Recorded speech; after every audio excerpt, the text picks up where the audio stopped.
Bonjour et bienvenue à... Mais ce parking, il ne ressemble pas à celui du parc Astérix? Et ça, qu'est-ce que c'est?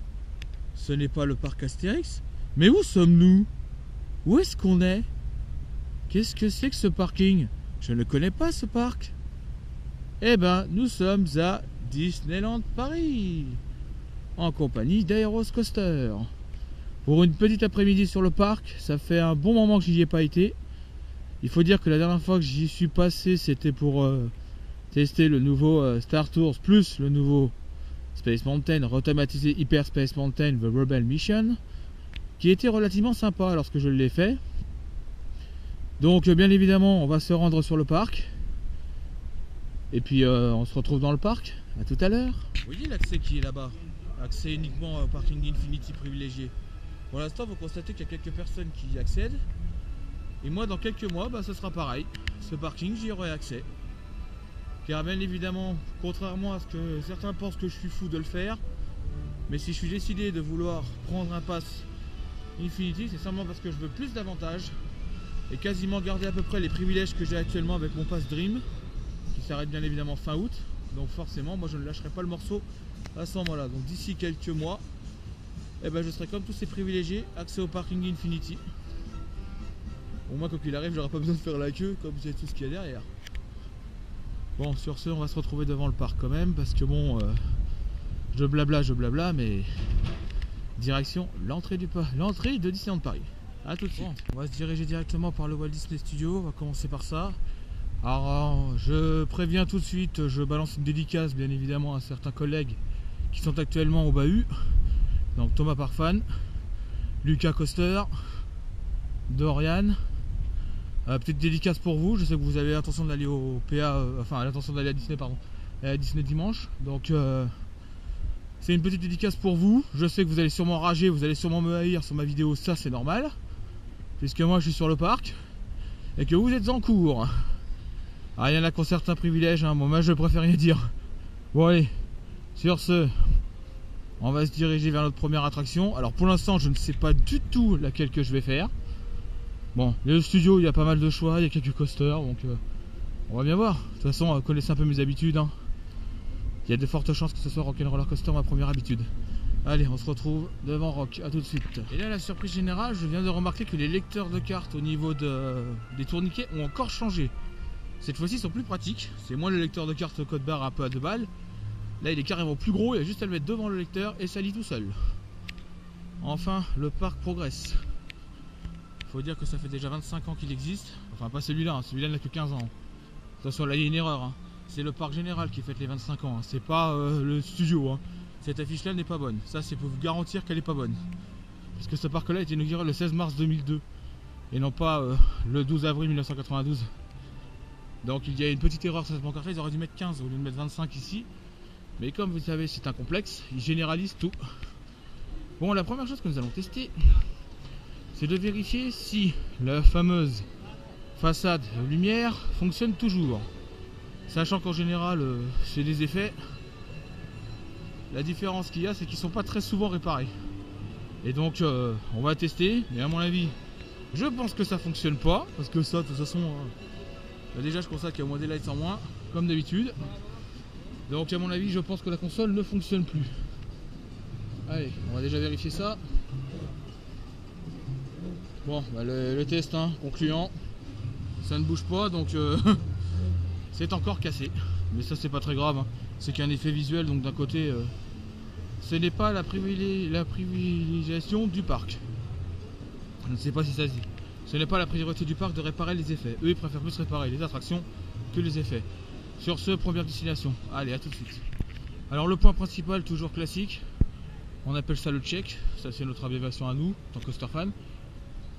Où là on a un petit temps d'attente, Crash 45, Ratatouille 50, RC 15, Rock 5, Tatot 20, bon. Influence classique en période scolaire, hein. Influence classique période scolaire, donc les touristes il y en a toujours, hein. Ce parc-là ne les emplit jamais ou très rarement. Et puis bien évidemment, il y a toujours une petite dédicace, généralement, c'est là. Le fameux écran géant qui existe toujours depuis qu'ils ont lancé l'idée de lancer le pouvoir de la force. Et depuis cette époque-là, ils ont décidé de ne pas changer d'écran. Donc l'écran est toujours ici, avec quelques petits tweets qui tombent en temps réel. Voilà, des tweets qui tombent en temps réel. Donc bien évidemment, ce n'est pas évident à voir parce que malheureusement c'est protégé par des palissades. Mais ça c'est pareil, hein. Les effets qui ont été installés en plus. Ça c'est pour l'année prochaine, mais je pense que pour Halloween, qui vient de lancer sa saison d'ailleurs, et d'ailleurs il va falloir attendre encore 15 jours pour que le parc Astérix lance enfin sa saison Halloween, sur le parc évidemment. Donc Disney a déjà commencé sa saison à partir du 1er octobre jusqu'au 5 novembre. Eux ça dure un bon mois alors que le parc Astérix ne dure que 15 jours. Et durant les 15 jours du parc Astérix, forcément, il va être blindé à fond, notamment les 4 grosses nocturnes du 28, 29, 30 et 31. Mais ceci ne me concerne pas puisque je n'y serai pas malheureusement cette année. Je serai dans un autre parc. Et ça, ce sera la surprise. Certains coaster fans comprendront. Et pour mes abonnés, de toute façon, je vous expliquerai ça dans les commentaires. Dès que vous m'enregistrez, je vous expliquerai ça dans les commentaires. Vous pourrez vous lâcher, il n'y a pas de souci. Je vous expliquerai le parc que je prévois pour ce gros week-end du 28 au 1er. Et ce sera la première fois que je le fais en période d'Halloween. Donc, ce sera une très grosse surprise. Bon bah voilà, ça commence à remonter. Comme il n'y a que 5 minutes à Rock, bah il faut en profiter. Il doit sûrement être à 300 trackers, peut-être 4. Après on verra bien. En attendant, quand on est trop petit, malheureusement on ne le fait pas. C'est classique, hein. Et on débarque toujours à Rock avec toujours les mêmes bonnes musiques. Notamment celle qui envoie My Trust. Notamment bien évidemment Linkin Park, auquel on peut leur rendre hommage, hein, parce que bon, leur chanteur est décédé il y a quelques mois. Donc dédicace au chanteur de Linkin Park. Il nous a quitté malheureusement il y a quelques mois. Donc cette chanson là devient historique maintenant sur ce coaster et donc il faut la laisser. Il y a eu quelques modifications depuis que je suis venu, certains panneaux ont changé. On le constatera si le choix a changé, mais à mon avis, je m'attends toujours à la même chose. On sort d'un ride du Soundtracker multi, où je viens d'apercevoir le Soundtracker vert et rouge qui sont sur le track. Donc on a vert, rouge et multi. Et pour l'instant, tous les audios fonctionnent. Même le vert a retrouvé son audio normal. On entend bien Run to get ready to go. Donc déjà, on sait déjà qu'il est en service. En tout cas, ça fait du bien de se remettre un petit rock après pas mal de mois d'absence sur ce parc. Donc là on va aller se balader un peu, puis on se retrouve après. Alors comme je vous l'avais dit de toute façon, hein, j'allais commencer direct par Rock, hein, c'était certain. Encore des gens VIP. Ah, ça c'est les accès particuliers quand on a la chance de pouvoir y aller. On y va. D'ailleurs Benji, dédicace pour toi, je pense que ce soir je vais peut-être prendre ce que tu m'as demandé. Donc je vais voir après combien ça coûte, mais je pense que ça devrait aller. Donc je prévois le coup, t'inquiète. Pour l'instant c'est prévu comme ça. Donc normalement tu devrais l'avoir d'ici ce soir. Bon après je l'ai, mais après il faudra qu'on se voit un de ces 4 sur le PA pour que je te file ça. Allez sur ce, moi je vais me balader un peu et on se revoit tout de suite. La petite balade classique derrière la tote, ça change pas. Le petit chemin qui est un peu dissimulé derrière le parc qui permet d'éviter de passer de l'autre côté. Puis au moins l'avantage c'est surtout qu'on peut au moins se balader. Comme on bien évidemment tram tour, ça c'est les palissades qui protègent tram tour. On voit qu'il y a un tout petit peu de monde, mais franchement pas plus que ça. Bon, en attendant, on va aller se balader. Alors à droite la tote, à gauche notre cher sur le tram tour. Alors évidemment, comme je disais tout à l'heure, Benji t'aura vraiment ton truc, hein. Ça c'est clair. Je vais pas hésiter à le prendre pour toi. Je regarderai dans quelle boutique je vais l'acheter. Puis j'irai faire un saut dans l'autre parc tout à l'heure. Bon attends, je vais aller jeter un coup d'œil parce que j'ai vu que le crush était à 45. Je pourrais même le faire en normal parce que moi je suis courageux et ils disent 45, mais en général c'est un tout petit peu moins. Parce qu'il y a beaucoup plus que ça des fois, mais généralement c'est souvent moins. Donc nous on se dirige vers le fond du parc et on va se revenir sur la zone de crush. Allez, pas tout de suite encore. On change de zone et là on voit que ça s'est commencé à un peu fleurir, évidemment. C'est un peu plus original je dirais la file d'attente de RC parce que je me rappelle pas de tout ça. Je me rappelle pas de cette déco qui a été rajoutée. Ça commence à se moderniser un peu on dirait. Alors ce parc de toute façon 15 ans d'existence du moins pour le studio et 25 pour l'autre. Il faut bien de toute façon que ça se modernise. Il y a autant en normal qu'en single. Bon, un peu surprenant de voir ça RC mais bon, parce que le débit est toujours aussi faiblard vu qu'il n'y a qu'un seul véhicule qui tourne. Et ça a toujours été un débit assez réduit. Ça pareil c'est reparti aussi le Sneaky Dog. depuis le temps où ça devait fonctionner. Les parachutes fonctionnent. Bon bah pour l'instant il n'y a aucune bonne douane, hein, tout va fonctionner bien. Et il n'y a que 15 minutes en normal pour RC qui débite très moyen. Franchement le niveau débit c'est pas ça. Hein. Mais bon, on s'habitue quoi. Ça débite pas terrible mais on s'habitue. Bon, après c'est toujours sympa à faire pour les gamins parce que regardez, faut se mettre à 3 ou à 4 à ranger. Généralement c'est 3 la limite. La dernière fois que je suis venu elle était en réhabilitation. Maintenant elle est en feu opérationnel. Et la réhabilitation, contrairement à ce que l'on peut croire, ce n'est pas une... comment expliquer ça? C'est un arrêt technique pour une durée plus ou moins longue qui permet de remettre l'attraction en état général. Donc généralement la déco est refaite, les process peuvent être changés, des modifications peuvent être effectuées. Et en général, quand l'attraction démarre, il est fort possible qu'elle tombe en panne puisque les nouveaux systèmes ne sont pas encore adaptés.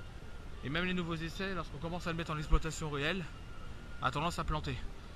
Ce qui est normal, hein, c'est quand on teste des nouveaux systèmes et des nouvelles procédures, des nouveaux process, il arrive très souvent que le système tombe en panne lors de la première journée de réouverture. Ça arrive assez couramment. Après, bien évidemment, quand ça tombe en panne, bah, ça tombe en panne. Mais bon, après, il y a quand même un travail d'arrache-pied ici, hein, avec l'équipe de maintenance qui bosse comme des dingues. Ça c'est clair, on peut pas leur en vouloir. C'est déjà pas facile, ni pour eux, ni pour ceux qui travaillent aussi au parc. Ceux qui travaillent aussi dans les autres parcs, donc voilà. Bon, je vais essayer de voir combien il y a à peu près en single de Crush, mais à mon avis le débit doit être aussi merdique, parce que Crush, hein, le débit est très mauvais, très mauvais. Donc faut pas s'attendre non plus à ce que ça fonctionne bien. Et celle-là, on nous entend ça tomber en panne, puisqu'elle a des systèmes de process qui sont assez complexes. Et lors d'une panne, alors là, le redémarrage est extrêmement long. C'est les mêmes procédures qu'un peu ce qu'on peut trouver sur les petites One Mouse, mais en beaucoup plus complexe. C'est ça la différence. Bon, je vois qu'il y a 30 minutes en single, donc ça fait un peu beaucoup. 45 en normal, bon, le débit peut être léger, mais si ça descend en dessous de 30 minutes, je suis capable d'aller le faire. En attendant, on attendra. Bon, vu qu'il y a un peu de monde un peu partout, moi je vais aller faire un saut dans l'autre parc. Et on se retrouvera peut-être devant le château ou devant Hyperspace. Allez, à tout à l'heure. Devant le parc, donc ça on passe devant la gare de Main Street, qui est toujours décorée pour les couleurs des 25 ans, avec le petit panneau qui change de couleur à chaque fois. C'est un système à mini LED, donc c'est assez complexe comme technologie. Ça coûte très cher en décoration, je vous en parle même pas. Hein. Je sais même pas si un jour notre cher parc Astérix sera capable d'avoir une modalité aussi folle, mais ils n'ont pas les mêmes moyens. Donc dès comparer ce parc là au parc Astérix, c'est très difficile. Voir, c'est quasiment pas comparable. Parce qu'ici c'est quand même un géant américain qui a des moyens, qui est capable d'investir énormément d'argent sur des projets complètement fous et insensés des fois. Et c'est pour ça que ce parc là en plus il est ouvert 365 jours par an, donc quoi qu'il arrive, il y a toujours du monde, Enfin, toujours du monde, plus ou moins ça dépend des périodes, mais en général il y a toujours du monde. Bon bah sur ce, nous on va aller se diriger vers notre attraction, première attraction du parc aujourd'hui. Enfin pas la première d'aujourd'hui, mais la première de ce parc là. Et celui-ci a vraiment 25 ans. Ce parc là, lui, il a vraiment 25 ans. Parce que lui, on peut dire qu'il a 25 ans. Par contre, dire que le studio a 25 ans, ça c'est un gros fail. Je dirais même pas un gros fail, je dirais plus une énorme erreur de leur part, parce que de toute façon, ils le savent eux aussi. Mais c'est juste pour généraliser la complexité de la chose. Et là, on a toujours la petite Toulouse. Je ne me rappelle jamais du nom de la chaîne des Aristochats. Donc j'oublie tout le temps, mais bon après, juste à la voir là. Et ici, ça n'a toujours pas changé non plus. Toujours à traverser les galeries. Aussi la galerie Discovery Arcade, là où je suis. Et la Liberty est de l'autre côté. C'est toujours des galeries couvertes qui sont bien pratiques lorsqu'il y a des conditions météo assez favorables. C'est pour ça que ce parc-là a investi dans ce genre de décoration. Pour la simple bonne raison que les conditions météo sur Paris ne sont pas les mêmes que celles qu'on peut trouver aux États-Unis. Donc il y a beaucoup plus de zones couvertes ici que ce qu'on peut trouver aux États-Unis. Bien évidemment, Paris c'est américain. J'avais la chance de pouvoir y aller, j'irai. Ouais, bon, c'est une découverte. Sur ce, on se dirige vers la première attraction de la journée, mais à mon avis, enfin pas de la journée, bien évidemment, parce que j'en ai déjà fait une. Je me dirige vers la première attraction que je fais dans ce land là. Bien évidemment, ce ne sera pas forcément le land où il y a toujours festival là-bas. Il y a mon copain 626 de Stitch qui se balade là-bas. On aime bien quand il est comme ça. C'est mon ami. Ah, c'est mon ami. Il arrête pas de faire des bêtises, mais c'est mon ami. L'ami de Lilo surtout. Ouais. Bon, allez. Je pense que vous avez déjà deviné où est-ce que je me dirige. Hein. Je vais pas vous allez vous faire un gros dessin, bien évidemment. Pour ceux qui connaissent le parc, évidemment. Bon, je vais vous le dire quand même. Je me dirige vers BTM s'il reste encore des fast-pass. Bien évidemment, c'est pas évident d'en avoir, mais quand il y en a, il y en a. Et je vais espérer qu'il soit pas en panne, parce que malheureusement, il a très souvent tendance à tomber en panne à cause des soucis techniques concernant les roues en nylon. Car la différence qu'il y a entre Osiris et BTM, c'est que BTM, depuis quelques temps, depuis qu'il a été réhabilité, il a toujours des roues en nylon toute l'année. Ce qui pose des gros soucis de fonctionnement sur la traction en elle-même. Et malheureusement, ça produit aussi des grosses pannes qui peuvent durer plusieurs heures. Car malheureusement, ça c'est le plus gros défaut que peut avoir BTM, c'est tomber en panne assez régulièrement. Et là, je constate quand même qu'il fonctionne bien pour l'instant. Alors combien de temps va-t-il tenir en fonctionnement? J'en sais rien. Donc on va aller voir ça. On va aller voir aussi le temps d'attente qu'il y a là-bas. Et dans ce land-là, il y a pas mal de monde. Comme on l'a vu, peut-être que tous les gens sont partis sur BTM. Bon, sur ce, on se retrouve devant BTM. Allez, à tout de suite. Par contre, ici, il y a une très grosse différence comparée à l'année dernière au niveau de la décoration d'Halloween. C'est beaucoup plus joli. Et là, on voit même que c'est de la déco mexicaine qui est très originale. Franchement, là, ils ont vraiment assuré ici à Frontierland de faire la déco d'Halloween parce que c'est vraiment joli. Là, pour une fois, où ce land là est décoré aussi bien pour la zone d'Halloween que pas. Et malheureusement, j'ai apprends une très mauvaise nouvelle. On le verra peut-être pas sur la vidéo. Il n'y a plus de fast-pass à BTM, il est à 45 minutes. Donc, je crois qu'à mon avis, BTM aujourd'hui c'est mort. Parce que vu qu'il n'y a plus de fast-pass, je vais pas me casser la tête à vouloir en faire un. Surtout avec 45 minutes. Ça veut dire qu'au moins les 4 trains sont sortis quoi qu'il arrive. Et je vois que la file commence quasiment au-dessus des trains. Donc déjà, c'est très mauvais signe pour que je commence déjà. Donc c'est mort. Et vous voyez, 45 minutes, hein, bon voilà. Hein. Les petits courageux qui veulent faire BTM à 45 minutes, même si elle débite plutôt pas mal, cette attraction, j'ai vraiment pas envie de me casser la tête. Regardez un peu la décoration, c'est joli hein. Franchement, je trouve qu'ils ont vraiment assuré sur ce land-là, ils ont vraiment fait une belle déco. Et comme vous pouvez le savoir, tous les ans, de toute façon, le parc Disneyland Paris investit énormément dans sa décoration et il change tout le temps. Donc, c'est quand même assez joli la déco qu'ils ont installée ici. Alors, on va aller faire un saut du côté d'Adventureland pour voir s'ils ont fait à peu près la même déco. Et si j'ai de la chance, je vais essayer d'aller tenter notre cher POTC rethématisé. J'ai pas trop envie de mouiller, mais malheureusement, s'il faut le test POTC, ça fera plaisir à pas mal de monde. Mais par contre, je ne le filmerai pas parce que c'est très difficile de le filmer dans les attractions. Puisque je n'ai pas mon harnais ni la perche. Et la perche, de toute façon, elle est strictement interdite dans le parc. Donc la perche, c'est même pas la peine d'espérer l'utiliser un jour. Surtout sur ce parc-là. Et en ce qui concerne mon harnais, je ne l'ai pas pris. Donc je ne pourrai pas filmer on-ride. En plus, je n'ai pas le cachet étanche non plus. Donc là, on va se diriger vers POTC, bien évidemment, puisque BTM est blindé et que ça n'évite pas terrible. Donc direction POTC. Rethématisé depuis le mois de juillet dernier, où je n'ai toujours pas eu l'occasion d'aller faire un saut là-bas. Et c'est vrai qu'il y a une petite différence quand même concernant Disney par rapport au parc Astérix, c'est qu'au moins ici, si vous cherchez des attractions en nylon, il y en a au minimum deux. Vous avez toujours Indiana Jones qui reste en nylon et BTM qui est en nylon. Alors évidemment, la question qu'on se pose des fois, quelle est la prochaine attraction qui va passer en nylon? Est-ce qu'un jour ils feront l'expérimentation sur Space? Ce qui est peut-être possible, parce qu'il faut faire une expérimentation aussi sur Kazay, ça sera assez compliqué puisque c'est un e-powered. Mais après, un e-powered Vekoma qui basculerait sur cette version-là, il est possible, hein. C'est possible. Mais après, il y aura pas mal de tests à effectuer avant de pouvoir la mettre en service pour tester le nylon sur des attractions comme celle-ci. Mais ça peut se faire. Ça peut se faire parce qu'il faut dire que dans la plupart des situations, rien n'est impossible. La dernière fois que je suis venu, bien évidemment, tout était en travaux là-bas. Et là, je constate qu'elle est ouverte.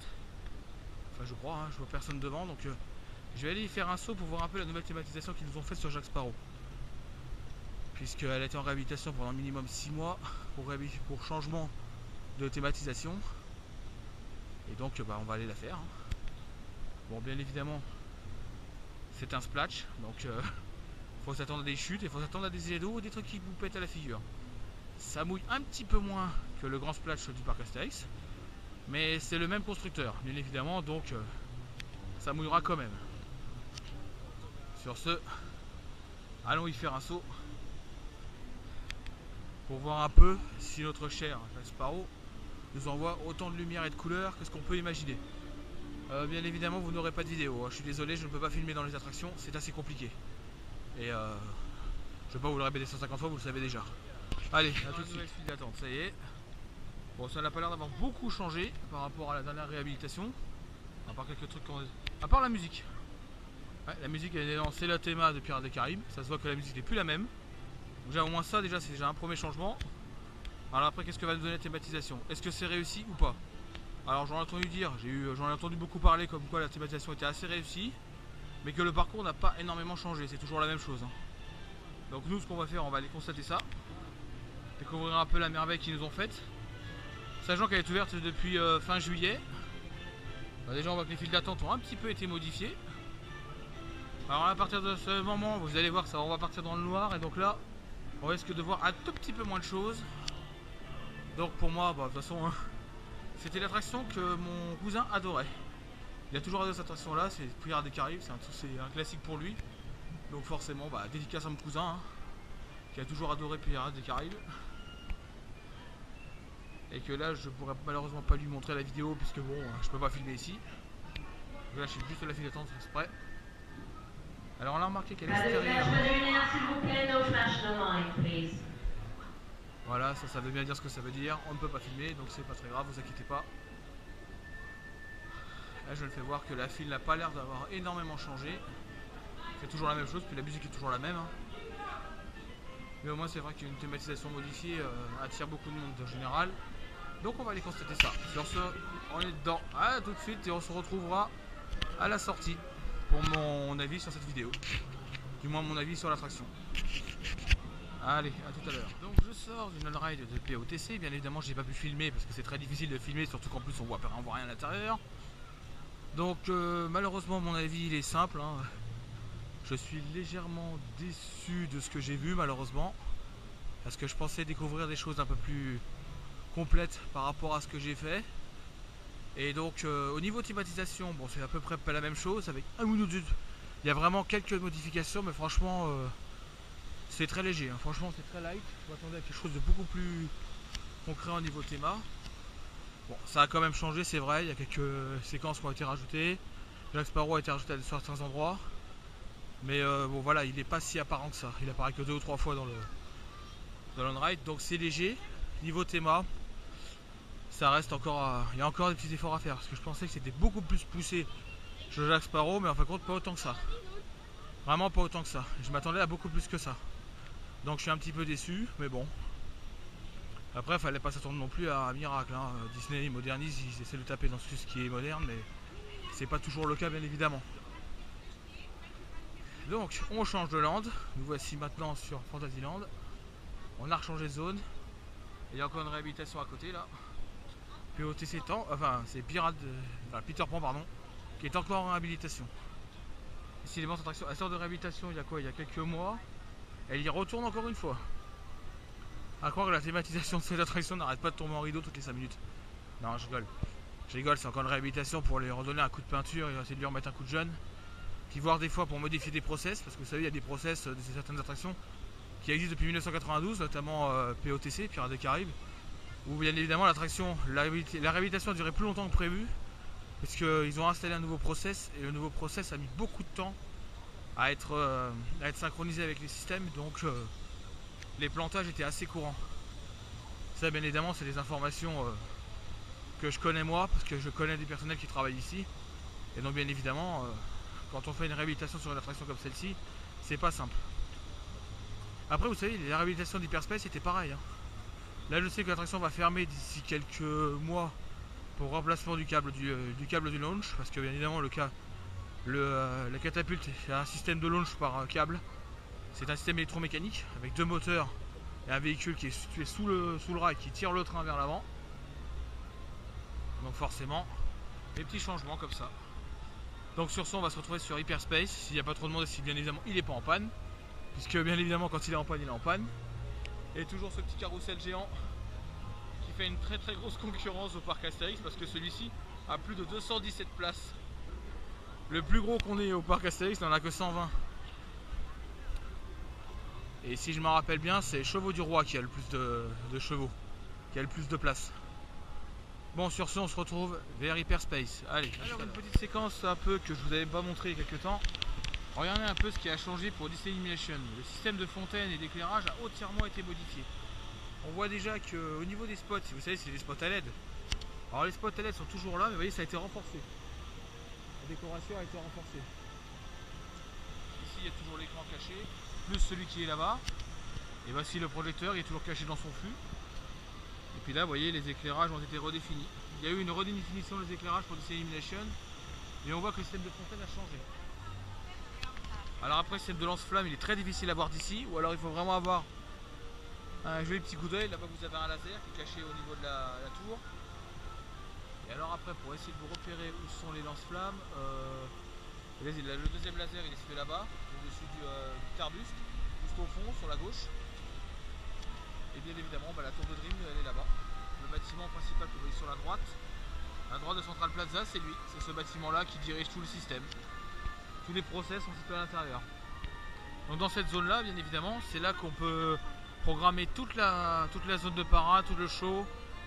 Ou bien évidemment maintenant, depuis qu'ils ont créé les nouveaux passes, il y a ce qu'on appelle des zones deep pour le Pass Infinity. Où là où je me situe, où je me trouve, c'est la place VIP quasiment pour tous les gens qui ont le Pass Infinity, c'est-à-dire toute cette place-là. Ça part à peu près d'ici et ça va jusque là-bas. Et toute cette zone-là, c'est la zone où les personnes qui ont titulaire d'un Pass Infinity peuvent accéder bien évidemment au plus proche du feu d'artifice. Bien évidemment, ça c'est une nouveauté qu'ils avaient mis en place il y a quelques temps. Alors bien sûr, c'est une exclusivité pour le parc et surtout pour ceux qui ont le Pass Infinity. Sachant que, comme je vous le disais au début de ma vidéo par rapport au pass, je sais que certains vont dire que je suis fou de le prendre parce qu'il coûte quand même 400 €. Mais si je décide de prendre ce pass là, c'est parce que j'ai une simple et bonne raison. C'est le seul parc où je retournerai très souvent et en plus je l'ai mensualisé comme ça. Niveau paiement, j'ai pas à me casser la tête à payer je sais pas combien par mois. Parce que je vais vous montrer un peu les avantages que comporte ce pass. Et là franchement, il n'y a pas photo, il faut pas hésiter. Soit vous prenez le Magic Plus, soit vous prenez le Magic Infinity. Mais je vous conseille Infinity parce que regardez tous les avantages qu'il a.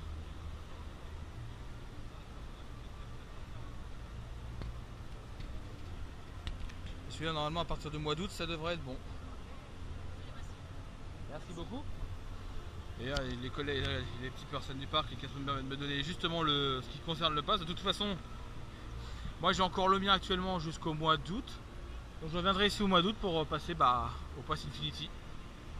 Je suis prêt à prendre le risque, même me payer 35 balles par mois. De toute façon, vu que c'est un renouvellement de pass et que je change de niveau de système, quitte à payer plus cher, je préfère payer plus cher que payer... Voilà, je préfère payer plus cher, avoir un pass qui a plus d'avantages plutôt que de me dire de reprendre un pass qui a à peu près la même valeur que celui que j'ai actuellement et auquel je perds trop d'avantages. Donc ça nous oblige à passer au niveau supérieur par rapport aux avantages qu'on a et qu'on perd, parce que le seul moyen c'est de passer au pass supérieur malheureusement, puisqu'on n'a pas d'autre solution. Donc l'idée de passer sur le Pass Infinity, c'est un choix personnel bien évidemment, parce que vous savez très bien, c'est peut-être un peu certains pensent que c'est de la folie. Mais moi je ne suis pas fou, je suis tout à fait réaliste. Par rapport au pass que j'ai actuellement, le seul pass qui est à peu près équivalent aux avantages qu'on a actuellement avec le Dream, c'est soit celui à 250 €, d'ailleurs le Magic Plus, ou soit l'Infinity. Donc sachant que le Magic Plus coûte plus cher que le pass Dream que j'ai actuellement. Il y a à peu près 25 € de plus.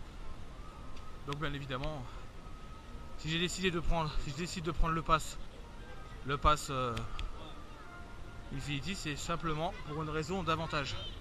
Parce que malheureusement, j'ai trop peur de perdre tous les avantages que j'avais avant, donc du coup, je vais pas hésiter. Je prends l'Infinity qui racolera encore un peu plus sur le Dream, mais qui coûte pratiquement 100 € plus cher, environ 180 € plus cher.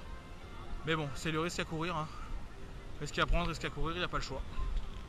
Bon, sur ce, je viens de constater que Hyperspace est ouvert et qu'il est à 10 minutes en normal et 5 minutes en single. Alors si la single est encore ouverte, j'irai faire un saut dessus. Sinon, ce sera la normale, tant pis. Et je constate qu'elle est ouverte. De toute façon, au niveau fast-pass, aucune importance, ça m'intéresse pas. Donc je vais aller faire un saut en single, sachant qu'en single, je vois qu'il n'y a vraiment pas un chat. Il y a peut-être des chances qu'on a un embarquement immédiat. Après, on va bien constater. Pour l'instant, je vois que Hyperspace tourne à 3 trains. Bon, il n'y a plus de fumée, il est encore bugué. Mais ça, c'est pas très grave. Bonjour. Merci. Toujours les accueils chaleureux des cast members, ça ne change pas. Dédicace au fait à un cast member qui n'est plus là, je crois. Enfin, je sais pas s'il travaille toujours ou pas. Des dédicaces à Axel. Alors si tu travailles toujours, essaie de nous tenir au courant. Si jamais tu ne travailles plus, bah pareil, hein, tiens-nous au courant. Comme ça nous permettra de savoir si à l'avenir, pour ceux qui n'ont pas de passe, s'il n'est pas possible que toi avec ton pass en scène, tu pourrais pas nous choper des places. Allez, sur ce, on se retrouve dans Space. A tout de suite. Bon, je sors d'une ride d'Hyperspace. Et je sais pas ce qu'il avait aujourd'hui, mais ça vibrait. Donc effectivement, malheureusement, notre fameux Vekoma Hyperspace. Bon, mis à part qu'il donne plus de baff, ok. Bah malheureusement, il vibre toujours autant. Et les conditions météo commencent à se dégrader. Puisque vous commencez à le constater d'ailleurs. Vu qu'il bruine sur le parc. Bon bah là je viens de faire une on-ride, enfin j'ai pas filmé l'on-ride que j'ai faite sur Hyperspace mais voilà quoi. J'en sors et je peux vous dire que ça vibrait pas mal, hein, notamment au Warsaw Show et au Corkscrew, ça vibrait pas mal. Donc malheureusement bah Hyperspace, hein, malgré qu'ils aient changé les trains, vibre toujours autant. Donc ce Vekoma vieillit mais il vibre toujours autant malgré que ce soit les MK 1212 les trains. C'est un petit peu dommage de la part de ce train là de vibrer autant. Et là malheureusement les conditions météo se sont dégradées. Parce que maintenant il pleut. Alors je sais pas si sur la vidéo on va sûrement voir les gouttes de pluie sur l'objectif, ce qui est fort possible. En attendant on va essayer d'aller faire un saut du côté de Star Tours pour aller voir un peu si il est ouvert et s'il n'est pas en panne évidemment, parce que bon notre cher Star Tours quand il est en panne il est en panne, hein. Mais bon après en plus c'était bizarre, on a eu un drôle de verrouillage de launch, j'ai pas trop compris le délire là. Il s'est verrouillé mais il s'est verrouillé d'une drôle de manière. Et je m'attendais pas à ce qu'il se verrouille comme ça. Ok, je pense que je vais attendre pas mal de temps parce que je le vois passer à 1 heure. Hein. Notre cher Star Tours 2 est passé à 1 heure. Donc, et on est rare, hein. On est quand même un jeudi en période scolaire. Et vous ne rêvez pas. C'est bien la seule attraction du parc pour l'instant qui est remplie à plus de 55, comme BTM évidemment, mais BTM est à 45. Lui, tu as 1 heure d'attente. Il y a encore des fast-pass, mais j'ai pas envie de les prendre. C'est drôle de surprise, hein. On est quand même en période scolaire. Et il y a quand même 1 heure d'attente à Star Tours quand même. Hein. Donc ça vous prouve quand même le monde qu'il y a là-bas. Bon, moi en attendant, je vais aller me rebalader du côté du studio. Je vais essayer de me tenter un crush. Ça va pas être facile, mais si je le fais, il faudra que je prenne mon mal en patience évidemment. Puisque vous savez, hein, Crush Coaster, ça a toujours tendance à avoir un débit un peu léger. Mais on le fera quand même de toute façon, puisque quand on est motivé, on ne se fatigue plus. Désolé pour les gouttes sur la caméra, le temps s'est complètement dégradé. On se prend de la brune sur la figure, c'est génial. En plus le sol commence à être glissant. Parce qu'ici malheureusement, que ce qu'on pouvait imaginer, ils n'ont pas fait de sol antidérapant. Et ça c'est vraiment le problème. Bon allez, sur ça on se retrouve devant Crush à tout à l'heure. Et pour se rendre à Crush Coaster, il faut bien évidemment traverser la deuxième arcade qui est de l'autre côté du parc, qui s'appelle la Liberty Arcade, pardon. Celle-là au moins, ce n'est pas la même que la première, mais au moins on y est passé. Par contre, je m'excuse pour l'erreur que je viens de faire. En fait, quand je traverse la Discovery Arcade, pas la Liberty, parce qu'à chaque fois, il m'arrive d'inverser les deux. Et là, je viens d'inverser les deux, bien évidemment. Il manque encore un petit fail pour moi, désolé. Voilà, on vient de traverser la zone, maintenant on va se diriger vers notre chère attraction, c'est-à-dire Crush, s'il n'y a pas trop de monde évidemment. Et malheureusement, il y a souvent du monde sur ce parc. Donc même pour faire Crush, ça sera pas facile, mais on va tenter quand même. Allez, on y va. Et nous revoilà au parc studio, encore et toujours au parc. Décidément ce parc, on y est abonné, on y reste excessivement souvent. Et on y retourne, mais cette fois-ci, ce ne sera pas la même attraction que j'ai fait tout à l'heure, c'est-à-dire Rock'n'Roller Coaster, puisque là ce coup-ci on est parti sur Crush. Enfin on espère qu'il soit pas en panne, parce que ça franchement ça sera un peu dommage. De toute façon je vais le faire en single, puisque même si la single débite pas terrible, au moins ça avance un petit peu près, à peu près comme il faut. J'ai même remarqué qu'elle se tournait un petit peu mieux aussi à Hyperspace, mais Là, le rail d'Hyperspace m'a un petit peu secoué. J'ai été un peu basé dans tous les sens, ça allait, mais j'avais même peur de perdre ma pochette parce qu'elle est tombée. Un gros fail en direct, quoi. Allez, direction Crush, à tout de suite. Et effectivement, la file d'attente a légèrement changé. Elle était montée à 45 minutes, donc il y a un peu moins de monde à cette attraction là qu'à Star Tours, c'est ça le truc assez bluffant. Bon, comme vous connaissez, hein, je vais aller faire un saut en single qui est à 25 minutes. On va tenter le coup puis on verra après. Allez, on est parti dedans, go. Bon bah malheureusement il y a plus de monde en single qu'en normal, alors que le temps d'attente est un petit peu inversé, mais c'est parce que le débit est beaucoup plus difficile en single. Ici débiter en single rider c'est une catastrophe, c'est une horreur, hein. Ça débite très très mal, donc malheureusement c'est un peu le bordel.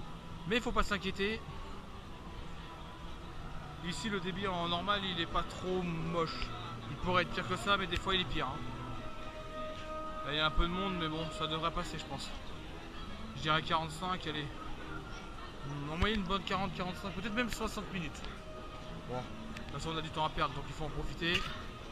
Surtout que l'on-ride ne dure que 2 à 3 minutes, donc c'est très court, mais c'est un speeding coaster de chez Maurer, pardon, qui est réputé pour être pas si mal que ça. Donc normalement ça devrait le faire sans aucun problème. Et puis ça se trouve, avec le bol que je vais avoir, il va tomber en panne juste avant qu'on passe. Et ça ce sera un problème, il sera bien réglé. Puisque malheureusement de ce Maurer il est assez capricieux lui aussi. Et même si le process a été changé depuis 2007, il a tendance à tomber en panne, il a tendance à tomber en panne assez régulièrement. Donc on va croiser les doigts à ce qu'il ne nous fasse pas le coup de la panne, parce que là, si jamais c'est le cas je refilmerai, si jamais ce n'est pas refilmé, c'est qu'il n'est pas tombé en panne. Donc vous verrez ça en temps réel. Allez, à tout à l'heure. Enfin on est sorti de Crush, après environ 36 minutes d'attente. On monte à 45 et le temps est toujours aussi pourri dehors. Ah, le temps est aussi moche à l'extérieur. Donc il fait toujours aussi moche. Alors un conseil, on va rester sur ce parc là pour l'instant, vu l'heure qu'il est, je pense que la parade ne devrait pas trop tarder à commencer.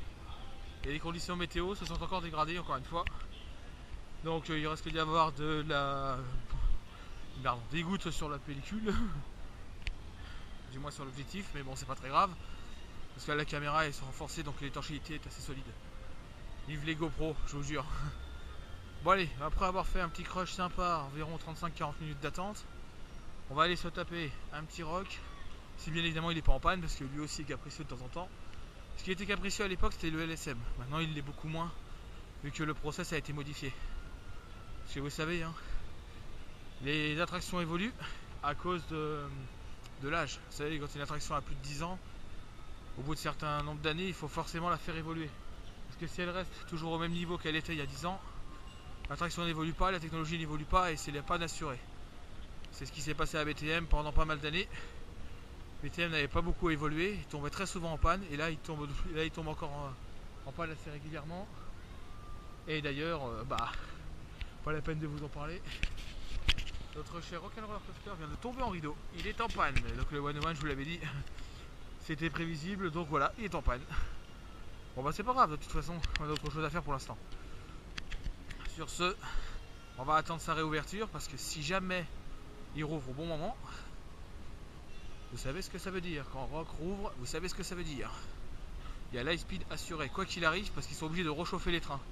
La procédure en cas d'arrêt oblige à remettre l'attraction en survitesse launch, pour pouvoir mettre le launch en survitesse, pour pouvoir chauffer les trains pendant 5 tours. Donc 4 tours sûrs, 4 tours assurés en high speed quoi qu'il arrive. Ça fait un launch de 91 km/h qui passe à 101. C'est la procédure standard de chez Vekoma qui a été conçue comme ça. Où l'attraction, pour la chauffer, il faut faire 5 tours à vide. Enfin au moins 5 tours dont 1 à vide. Et 4 avec des gens embarqués, puisque le train ayant déjà fait son tour. Après la panne, tout dépend du type de panne que c'est. Ça peut être une panne LSM, une panne informatique, le process qui enclenche un défaut auquel il faut trouver la zone, il faut la resetter, puis après la remettre en service. Des fois c'est souvent mettre la zone en manuel, la remettre en auto, resetter le défaut et ça repart. Ce sont des pannes que j'ai souvent connues moi quand j'étais au parc Astérix en tant que technicien maintenant. J'ai connu des pannes où c'était juste des bugs de reset, c'était très facile à réinitialiser. Il suffisait juste de passer un coup de clé, hop, on resetait et ça repartait. Ça pouvait mettre moins de 5 minutes à repartir. Bon allez, on va essayer de rester devant Rock, on va voir si ça rouvre. Et si jamais ça rouvre, bah, vous connaissez la suite. Hein. C'est à speed assuré quoi qu'il arrive. Alors, non seulement Rock'n'Roller Coaster est tombé en panne, vous pouvez le voir ici, je sais pas si vous arrivez à voir la barrière, mais le temps s'est littéralement dégradé, mais un truc de malade. Regardez-moi ça. Donc les pauvres cast members, malheureusement ceux qui sont en t-shirt, bah ils morflent, ils ramassent et on a une belle dépression qui nous tombe sur la figure. C'est sympa. Puis les pauvres OP, bah, les cast members ils s'ennuient hein, malheureusement. Il y a encore Christophe dans leur équipe, je pensais qu'il n'y était plus là lui. Ouais, il y a toujours les mêmes cast members, bah voilà, hein, cassé, cassé. Et en plus le vent se lève. Ouais, les conditions météo sont vraiment exécrables. Je savais qu'il pleuvrait, mais pas tout de suite. Je plains les gens qui sont en short. Les courageux qui ont voulu venir en short, je les plains.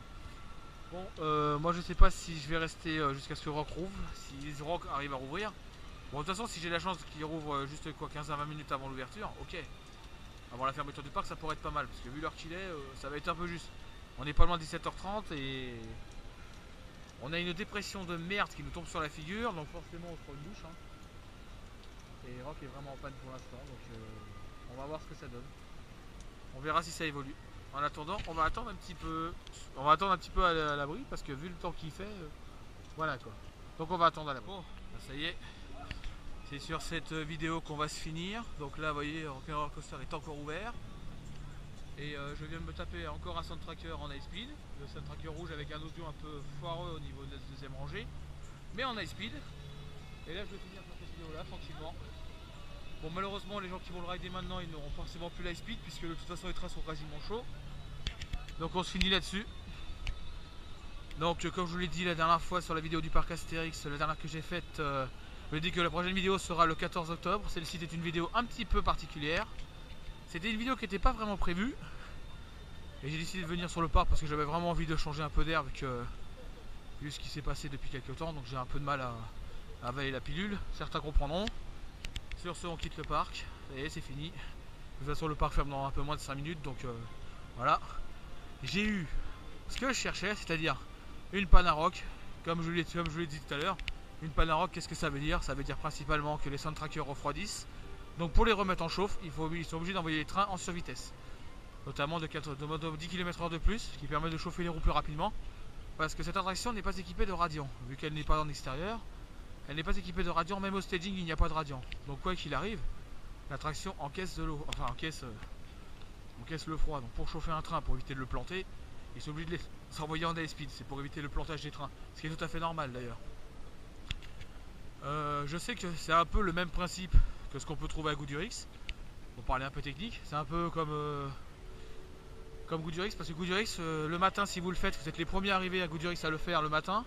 Vous apercevrez que le lift est en boost, est en mode boost, ce qui signifie que le train va légèrement plus vite dans le lift, de manière à éviter les plantages. Parce que sinon, vous essayez d'envoyer un train de Goudurix sans radiant et sans boost lift, vous avez une chance sur deux qui plante au premier passage. Ça c'est certain, 80% de chance qu'il plante. Et ça, je sais, une fois on a failli faire l'essai. Le train est passé, il était à 63 secondes. C'était une horreur, c'était vraiment limite à ce qu'il soit planté. Bon bah, nous allons conclure donc notre fin de vidéo, ça y est, c'est terminé. Donc pour nous c'est fini. Et on commence à avoir bon, aussi des anecdotes. Hein. Je commence à avoir des enfants qui commencent à porter des bottes évidemment, vu que les conditions météo sont littéralement dégradées, il pleut tout le temps. Donc forcément bah, les enfants commencent à sortir en tenue de pluie, hein, normal, ce qui est tout à fait normal, surtout à Disneyland Paris. Même au parc Astérix ça arrive assez couramment. Donc sur ce, cette vidéo je termine. Donc moi je vais vous laisser. On se retrouve normalement le 14 octobre. Voilà la preuve que le parc ferme. Donc sur ce, moi je vous laisse pour cette vidéo. On se retrouve normalement le 14 octobre pour le lancement de Peur sur le parc Astérix. Je vous laisse et je vous dis à plus.